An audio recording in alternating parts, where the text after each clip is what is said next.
ओम नमो भगवते रामकृष्णाय। पत्र संख्या 60 कंटिन्यूड। प्रिय अड़सिंगा, पुनश्च यह तो तुम्हें पता ही है कि रुपया रखना, यहाँ तक कि रुपया छूना भी मेरे लिए कठिन है। इसे मैं अत्यंत कष्टदायक कार्य समझता हूँ और इससे मन अधोगामी बन जाता है। अतः कार्य संचालन तथा आर्थिक मामलों की व्यवस्था के लिए तुम लोगों को संगठित होकर किसी समिति की स्थापना करनी ही होगी। यहाँ पर मेरे जो मित्र हैं, आर्थिक मामलों की व्यवस्था वे ही करते हैं। अतः तुम लोग जितना शीघ्र संगठित होकर मंत्री तथा कोषाध्यक्ष बनकर मेरे मित्र तथा सहायकों से स्वयं पत्र व्यवहार कर सको, उतना ही तुम्हारे तथा मेरे लिए मंगल है। शीघ्र ही इस कार्य को संपादित कर मुझे सूचित करो। समिति का नाम असांप्रदायिक होना चाहिए।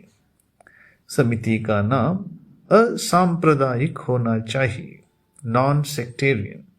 मैं समझता हूं कि प्रबुद्ध भारत नाम रखना अच्छा है।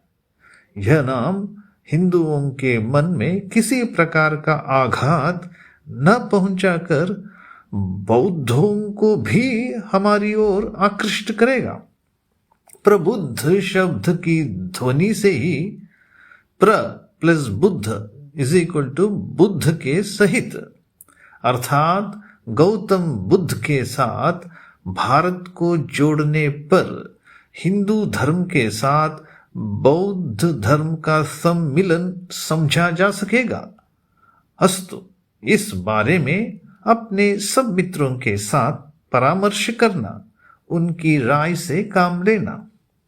मठ के गुरु भाइयों से भी इसी प्रकार संगठित होकर काम करने को कहना, किंतु अर्थादि विषयक व्यवस्था तुमको ही करनी होगी। वे सब सन्यासी हैं, आर्थिक झंझटों में फंसना वे पसंद नहीं करेंगे।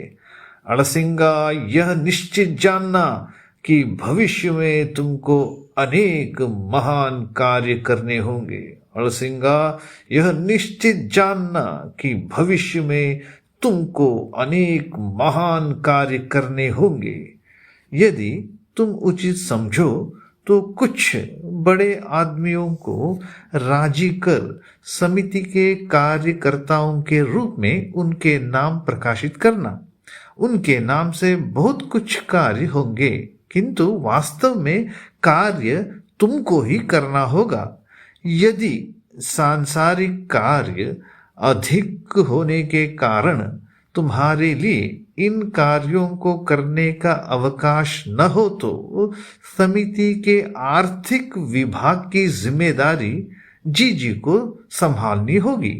और मैं यह आशा करता हूं कि उदर पूर्ति के निमित्त, जिससे तुम्हें कॉलेज पर निर्भर न रहना पड़े, इसकी व्यवस्था मैं कर सकूंगा। फिर तो तुम स्वयं भूखे न रहकर तथा परिवार को भूखा न रखकर अच्छी तरह से इस कार्य में जुट सकोगे। कार्य में जुट जाओ वत्स, कार्य में जुट जाओ। कार्य का कठिन भाग बहुत कुछ हल हो चुका है।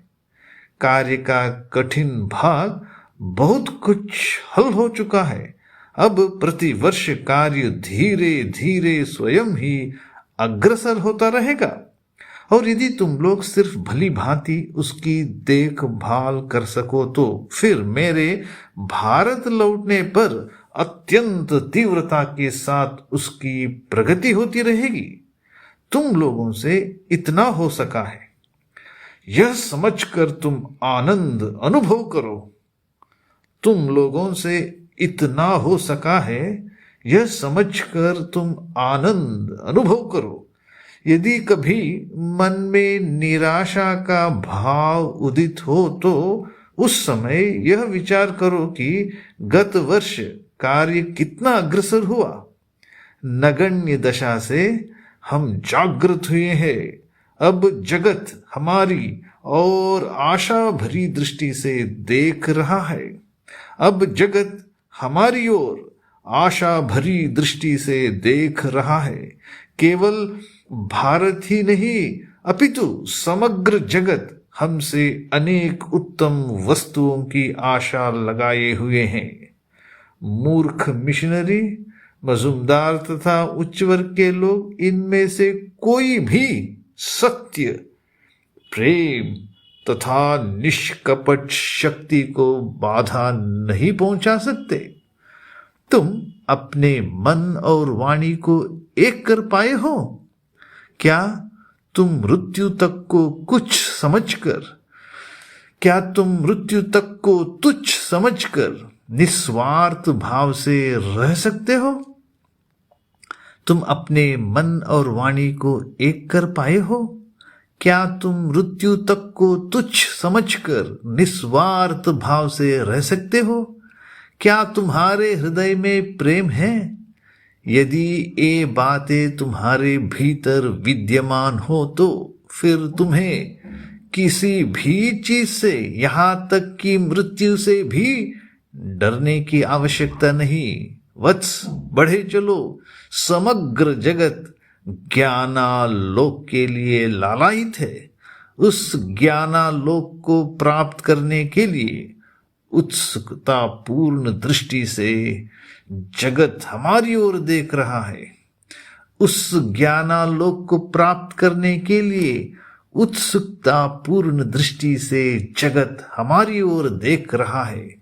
एकमात्र भारत के पास ही ऐसा ज्ञानालोक विद्यमान है, जिसकी कार्य शक्ति न तो इंद्रजाल में है और न ही जादू ही में।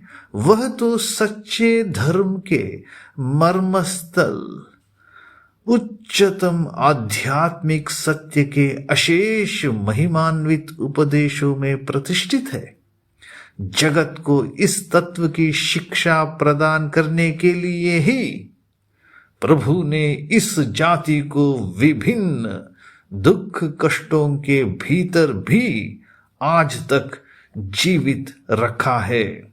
जगत को इस तत्व की शिक्षा प्रदान करने के लिए ही प्रभु ने इस जाति को विभिन्न दुख कष्टों के भीतर भी आज तक जीवित रखा है।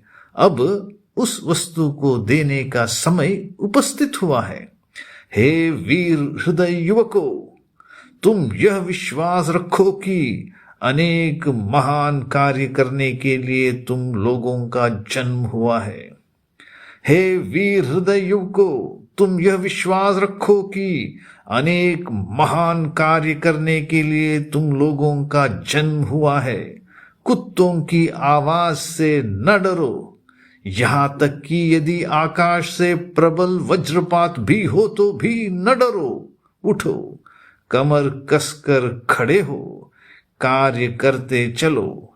कुत्तों की आवाज से न डरो, यहां तक कि यदि आकाश से प्रबल वज्रपात भी हो तो भी न डरो। उठो, कमर कसकर खड़े हो, कार्य करते चलो। तुम्हारा विवेकानंद। ओम शांति शांति शांति।